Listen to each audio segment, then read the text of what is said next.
In this video I am going to show you how to make a table arrangement so it will look good from all sides, so you can have it right in the middle of your dining table. So yeah, first of all I'm going to show you all the different flowers that I've chosen and how you can choose these mindfully as you're going around your garden, and then I'm going to get on and show you how to do it. Right, so here's a few different things that I've chosen. I've got dahlias first of all. I just love these. The colour and the shape of them is just so amazing. I'm a huge dahlia fan, but yeah, these are just really wonderful. They are very appealing to the sense of sight, and they're a nice round pom-pom shape. Now you want to try and vary your shapes as well. So these ones, for example, are antirrhinum, so they're a kind of more tall, thin shape, and they contrast really nicely with the pom-poms, the round pom-poms. Then we've got some Nicotiana here, so this is a lovely scented variety, and that is nice and tall and willowy, but it also adds a lovely scent. We've got some zinnias here as well. Let me just grab that one for you.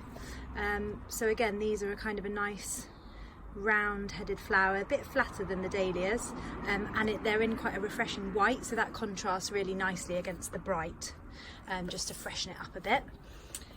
Now these beauties are called Frosted Explosion. I mean, wow, what a name, but they are lovely to touch. You can just run your hands through them and they're just the nicest, it's the nicest feeling. So that's a really nice thing that will make people that walk past want to reach out and touch it. Then we have got some mint here, so again another scented flower, but it's also adding some foliage, so you want a mix of foliage versus flower. These have actually got flowers on the top. That's because I've let them go to seed, which, you know, is a bit of an error, but it seemed a shame to chop the flowers off, so I'm leaving them on. So yeah, these are another element of scent that will be added. And then we've got some white antirrhinums as well, so you've got a real mix of things that are going to appeal to the different senses. So now I'm going to show you how to put them together. Right, so we're going to do a spiral technique here. I think this puts a lot of people off because they think, oh, it's going to be really complicated, but actually it really isn't that difficult. So you're going to start with quite a bushy piece of foliage to kind of give you a bit of structure, and then you're just going to take it in turns to add a flower at a time. So what you're going to do, let me come around this way, actually it's a bit easier to probably show you, is you're going to cross this stem in your right hand. If you're right-handed it is easier. You can spiral the other way if you're left-handed, and you're just going to cross it over like that. And then once you've crossed something, you're just going to turn. Okay, so you're just holding there on the join where the two bits are together, and you're just going to turn. And then you're going to add another bit. So I'm going to choose one of my dahlias, I think. So again, you're just going across like that, and then a turn. And I'm going to add a bit of frothy foliage, just adds some nice texture in there, and I'm going to make that a little bit higher to kind of give a bit of nice shape. Turn around, I'm going to add another one of these. So you can see there, next thing I lay is going to be back next to that first bit of mint that I put in. So everything's getting a bit caught up together. I'm just going to add. So what you're trying to do is you're trying to vary colours and textures whilst you're adding. So I'm just going to add this little zinnia in.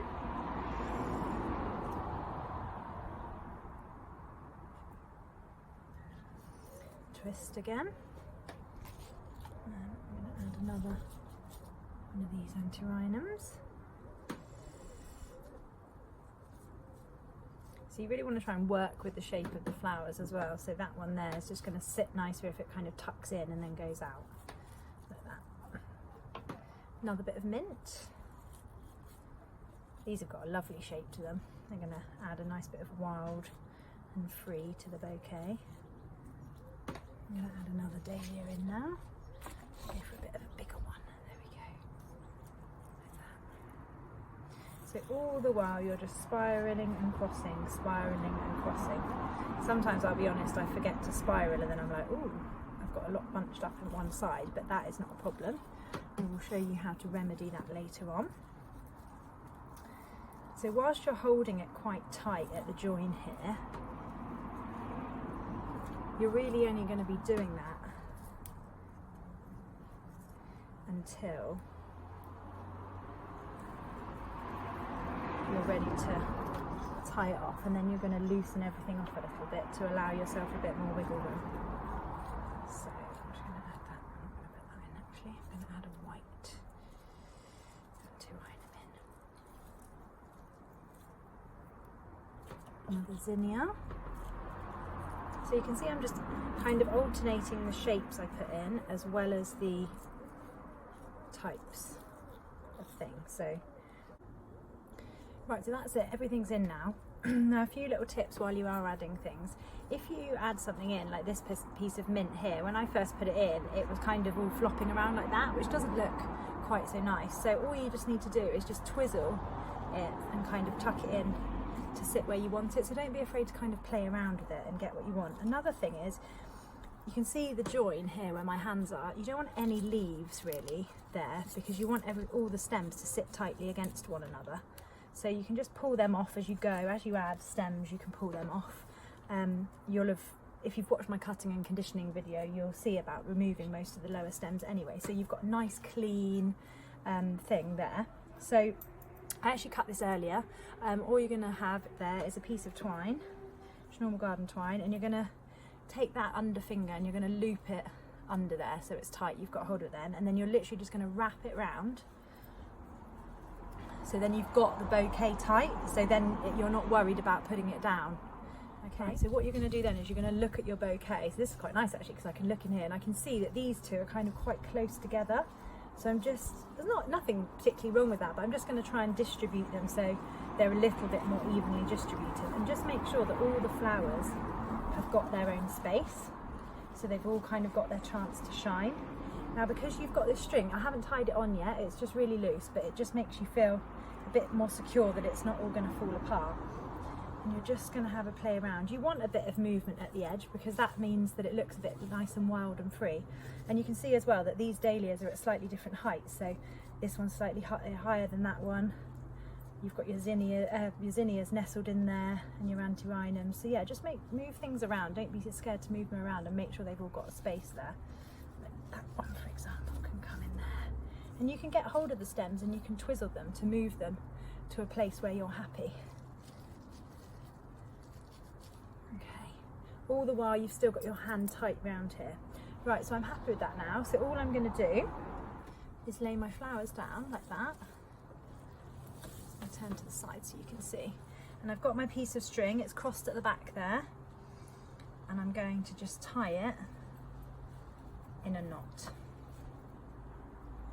Just a normal knot, nothing fancy at all, like that. I'm just going to use my secateurs, probably should use a pair of scissors, but I'm just going to use my secateurs, and that can go in the compost because it's just twine. So you may have watched my video on how to make your flowers last longer in the vase. If you haven't, check that out, it's got some really good tips. But this is a vase and it's got some flower food in.